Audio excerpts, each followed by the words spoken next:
আসসালামু আলাইকুম, কেমন আছেন আপনারা? দেখেন আমি কত ভালো আছি, কত সুখে আছি। দেখছেন আমার বাড়ির ভিতরে গরম দেখে আমি নদী বানাই দিয়েছি। আমি আপনাদেরকে বলি কাহিনী কি হয়েছে। কাহিনী হলো আমার বাসায় সকাল থেকে পানি নেই। আমি কোনো কাজ চুরি হয়েছে। হ্যাঁ কোনো কাজ করতে পারি না, তার কারণ হচ্ছে মোটর চুরি হয়ে গেছে আমাদের বাসায়। তো চুরি হয়ে গেছে, আমি সেটা যে কখন লাগাবে সেটা আমি জানি না। তো আর আমি জানি আমার বাসার সব কলই বন্ধ। প্রথমত সকালবেলা বেসিনে কোনো কাজ নাই আমার, এই জন্য বেসিনের কল ছাড়াই হয়নি। আর আমি গেছি হচ্ছে ওয়াশরুমে গেছি, ওয়াশরুমের কল টল সব বন্ধ ছিল, বা বন্ধ এখনো বন্ধই আছে। যা দেখছো না বন্ধ বন্ধই আছে, কিন্তু বেসিনের কল যে ছাড়া এটা আমি আসলে জানতাম না। বাড়ি এলে আমাকে যাওয়ার সময় জিজ্ঞেস পর্যন্ত করছে যে তোমার বাসার আবার কলটল ছাড়া নাকি। আমি বলছি যে না, আমার বাসার কলটল ছাড়া না। আমি তো চলে গেছি। এখন এদিকে দেখি আমার বাসার অবস্থা সাগর হয়ে গেছে। আইসা দেখি আমি আমি আমি হইলো প্রথমেই এই সিঁড়িতে যখন পানি দিছি না, আমার মনের মধ্যে কচ করে একটা কামড় দিছে যে সিঁড়িতে পানি, তার মানে হইলো অকারেন্স একটা ঘটবে। আমার এই জায়গায় তো মাছ চাষ করা যাবে, আমরা মাছ ছাড়বো। এই শিং মাছ নিয়ে আসছি, যেটা যেটা মনে আছে থাক ওখানে। শিং মাছ নিয়ে আসছি যেটা যেটা, এই শিং মাছ দুইটা ছাইরা দিই। ছাইরা দিয়ে ওরা হাত রাখবো, আমরা হাত রাখবো। টিরিং টিরিং টিং টিং টিরিং টিরিং টিং। যাই হোক, মা আসার আগে হইলো এগুলা পরিষ্কার করতে হবে। তা না হইলো মনে করেন যে মা মানে বাড়ি হইলে গাড়ি তো খামুই, এটা তো মিস নাই। এটা তো মনে করেন লিখিত হয়ে গেছে, মার গাড়ির থেকে বাঁচার আগে মানে এটা পরিষ্কার করতে হবে। তো সবাই দেখতে থাকেন কিভাবে কি পরিষ্কার টরিষ্কার করি। দেব নিচে কি আছে জালি কিছু ধুইলে জায়গায় থাকে না, বাইসে বাইসে জায়গা জমি জোয়ার ও ভাটার পানি এসেছে আমার জীবনে। এই জীবন ইয়া বলো বাঁচি কেমনে, জোয়ারের সাথে তলিয়ে যাব, ভাটায় ফিরবো বাড়ি। আল্লাহ রে, এমন দোষের দোষে ওই ড্রেসিংটাই কিন্তু ফালাইতে পারোস। এত নিয়ে আউন লাগে না। এমন দোষের দোষে আমি বাইরে ওদিকে ফালাবি, ওদিকে ফালাবি, ওদিকেই ফালাবি। এত নিচে সামলাবো না।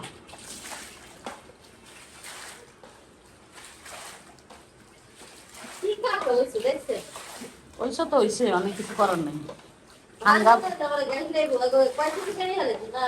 এক টাঙ্কি চলে গেছে, এক টাঙ্কি অলরেডি চলে গেছে। আমরা উপরে থেকে চাবি বন্ধ করে দিয়েছি যে এই পাশের কলে। হইতে পারে, নাহলে হাতে কোনো পানি আসে না। আসে না, তাহলে চাবি বন্ধ করছে।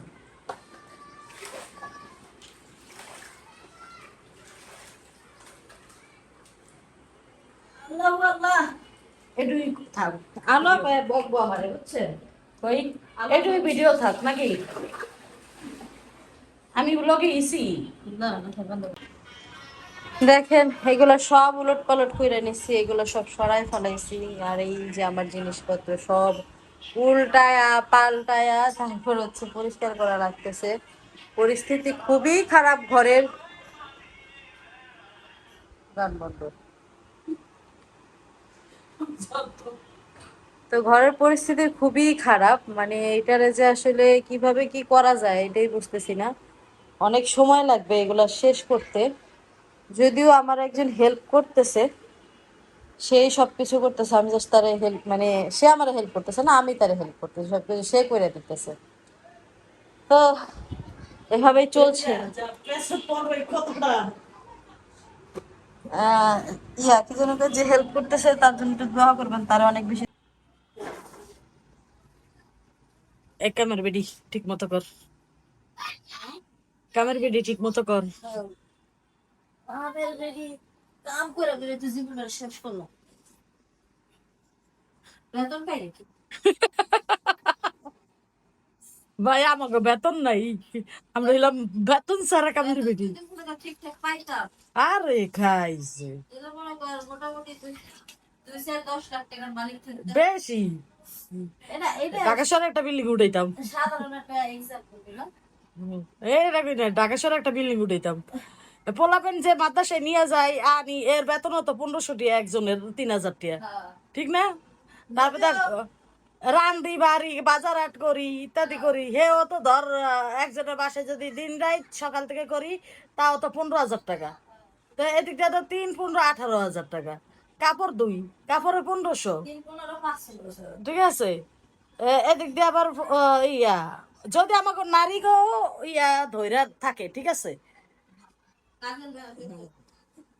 একটা কাজের মানুষ রাখতে গেলে কাপড় দিতে গেলে ধর কমপক্ষে মানে 1,000-এর নিচে পাওয়া যায় না ঠিক আছে। তাও তো 1500 টাকা যে ফ্যামিলি বড় ঠিক আছে। তো 1500 টাকা ধরলাম, এর মধ্যে থাল বাসন দিতে 1,000 টাকা। প্রত্যেকটা কাজের জন্য আলাদা আলাদা টাকা। হুম। হালবাটি দিব 1,000 টাকা, হ্যাঁ তরকারি কাটবো 1,000 টাকা, মশলা বাটবো 1,000 টাকা। হ্যাঁ হ্যাঁ, তোর ঘর ঝাড়ু দিব, মুছবো 1,000 টাকা। হ্যাঁ কাপড় ধুইবো 1,000 টাকা। হ্যাঁ ঘর বুঝা আমাকে 3 রুম করতে গেলে 1500 টাকার নিচে পাবো না। হ্যাঁ, তারপর বাচ্চা কাচ্চা কিনে নিয়ে যাবে 1,500 টাকা। হিসাব করে দেখ কত টাকা আসে। এটা ফলোয়ারদের মানে বইলা দেওয়া হোক কত টাকা আসে আমাকে গৃহিণী গো। কই তুই তোর খুঁজে পাই আর না কে? আপনারা যারা ভাবতেছেন যে ও আমার সাথে সবসময় থাকতেছে, ক্যামেরা ধরতেছে বা আমি একটা ভিডিও করতেছি, তার মানে ও নিজে চ্যানেল খুলবে, এই জন্য এটা আপনাদের ভুল ধারণা। সবাই চ্যানেল খোলার যোগ্য মানুষ না, বুঝছে? আর সবার ভিতরে এই ধরনের লোভ লালসা থাকে না। ইভেন এমন অনেক মানুষ আছে যারা লোভ লালসা ছাড়া, তো তার মধ্যে ও আছে, ঠিক আছে? সুতরাং এই এই ভ্রান্তিগুলা যাদের মধ্যে আছে তাদের উদ্দেশ্যে বললাম, ওর আসলে চ্যানেল ট্যানেল খোলার বিষয় নিয়ে আমার কোনো আগ্রহ নাই, আগ্রহ ছিল না, এখনো নাই, আর ইন ফিউচারও হবে না। কারণ ও ওই টাইপের মানুষ না।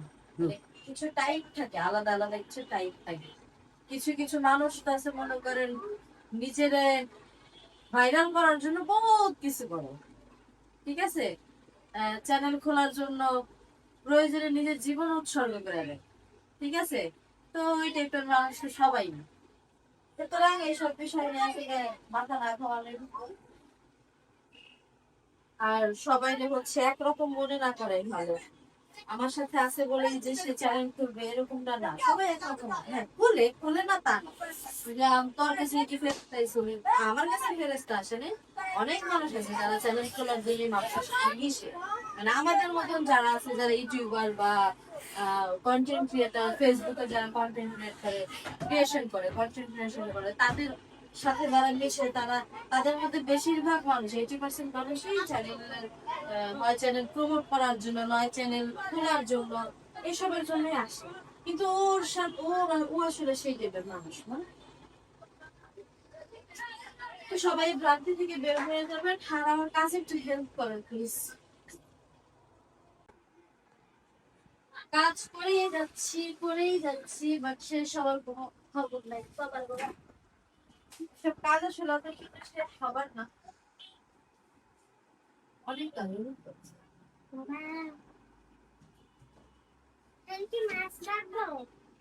তোমাকে আমি চলে যেতে বলছি না, তুমি আমার কথা শুনতাছো না।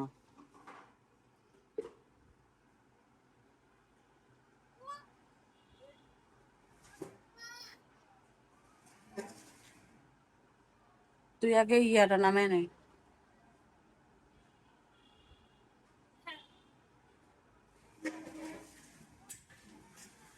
তুমি যদি বাজিটা ধরতে ওই সময় জিততে দিত। আমার বাজি তোর দরকার নেই, আমার টেটু নাই ভাই। না, জিততে দিত তো তুমি। ও এইটার লিগে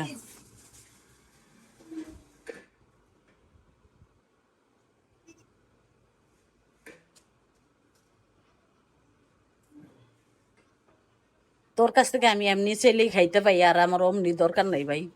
বাজি দিয়ে ঠিক লাভ নেই, এমনি তো দুনিয়াটা খেয়ালাই।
কথা কস না যে।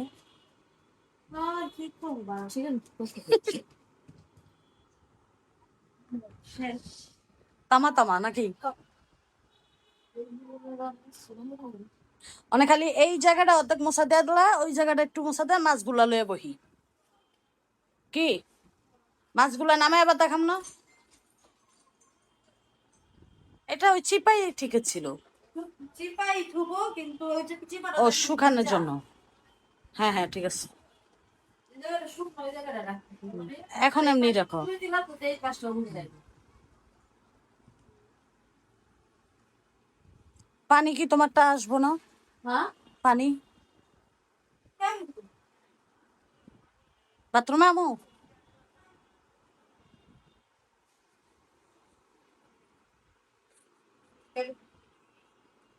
কাটু।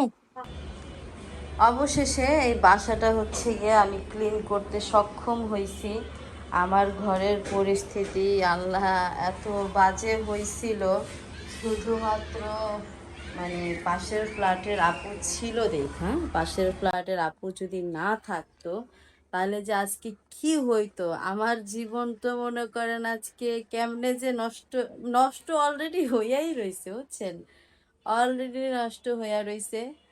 আম, আচ্ছা আমি একটা কাজ করি, হুম, অলরেডি নষ্ট হইয়া রইছে জীবন, ঠিক আছে, আর আরো বেশি নষ্ট হয়ে যাইতো যদি মনে করেন আপা না থাকতো। আপা অনেক হেল্প করলো, আপার অনেক ধন্যবাদ। আপা হচ্ছে সব পানি হচ্ছে ফালাই দিছে, আর আমি হচ্ছে পুরো ফ্লোর মুইছা জিনিসপত্র জায়গাটা জায়গায় রাইখা ঘর শুকানো, তারপরে এখানে ফ্লোরে যে কাপড় পরেছিল সেই কাপড় ভিজে গেছে সেগুলো ওয়াশরুমে নিয়ে ধুইয়া ঝরা দেওয়া, টোটালি অনেক কাজ করছি। আর কাজ করতে করতে কোমরটা আমার এমনিতেই ব্যথা করতেছিল, এখন আরো বেশি ব্যথা করতেছে। তারপর হলো আনছি কতগুলা মাছ, আমি আপনাদেরকে একটু দেখাই। এই যে দেখেন,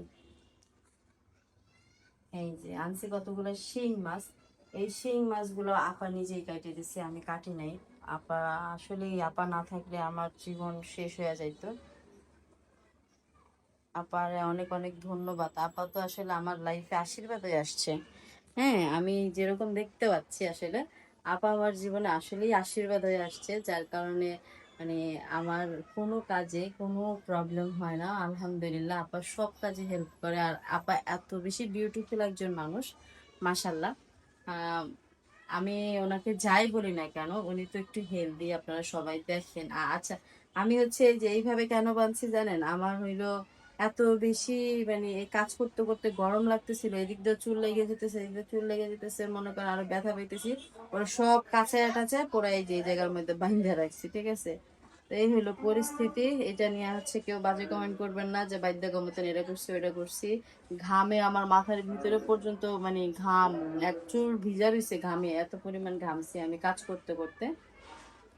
তো সবকিছু মিলায়া সিচুয়েশন আজকে খারাপ গেছে। আজকে দোয়া করবেন সবাই যাতে সিচুয়েশনটা আস্তে আস্তে ঠিক হয়ে যায়। আর ফ্লোর তো ঠিক হয়ে গেছে, আজকে মা আসবে। আহ, দেখা যাক আপনাদের সাথে কতটুকু কি শেয়ার করতে পারি, ততক্ষণ পর্যন্ত আপনারা সাথে থাকেন।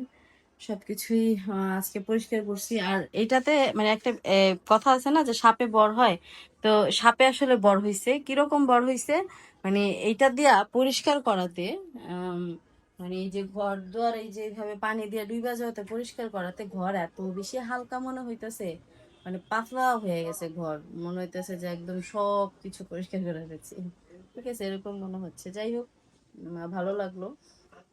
হুম, কাজের মধ্যে থাকলে কিন্তু মানুষের মন শরীর সবকিছুই ভালো থাকে, আস্তে আস্তে সবকিছু ঠিক হয়ে যায়। তো সবাই আপনারাও ভালো থাকবেন, আপনারাও কাজ কাম করবেন, যারা করেন না তারাও করা শুরু করে দিবেন, আমার মতো আলসামি করবেন না। আমি তো প্রচুর পরিমাণে আলসামি করি, আহ আলসা জিন্দেগি আমার। তো সবাই ভালো থাকবেন, সুস্থ থাকবেন। আজকের ভিডিওটা এই পর্যন্ত, আল্লাহ হাফিজ। তো চলে আসছি হলো কই আসছি, নবাবগঞ্জ বাজারে। নবগঞ্জ বাজার আসছি, এখান থেকে হচ্ছে আমরা কাপড় নিব, এই যে এটার সাথে ম্যাচিং করে একটা সালোয়ারের কাপড় নিব, কারণ এটার সাথে যে সালোয়ার কাপড়টা ছিল ওখানে ভিডিওটা করা হেল্প দেন। কোন জায়গায় জায়গা যেটা হয়েছে হয়েছে, এটার সাথে হচ্ছে কি আর নিবো এই কালারের সালোয়ার কাপড় কিনে নেবো, কারণ এটার সাথে যে সালোয়ার কাপড় দিছে সেই সালোয়ার কাপড়টা অনেক বড়, এই জন্য ওটা দিয়ে আমি একটা কামিজ বানাইতেছি। না দিব কত, দিব কত? 5 টাকা করে কম কিলো মরে তো 60 টাকা করে না ওই কাপড়ের মধ্যে বেশ কম আছে না কোয়ালিটি আছে এরকম সব হ্যাঁ দোকানের সব জিনিসের কোয়ালিটি ভালো। এরকম হইব কি আমরা একটু ভালো রাখার এই চেষ্টা তো করি ভালো। সব একরকম রাখলে তো সব এক কাপড় হয়ে গেল তাহলে আমাদের আইবনি তাই তো একদিন দিলে নিবে ভালো হইলে আবার অন্য তো ঠিক আছে এইটা একই একই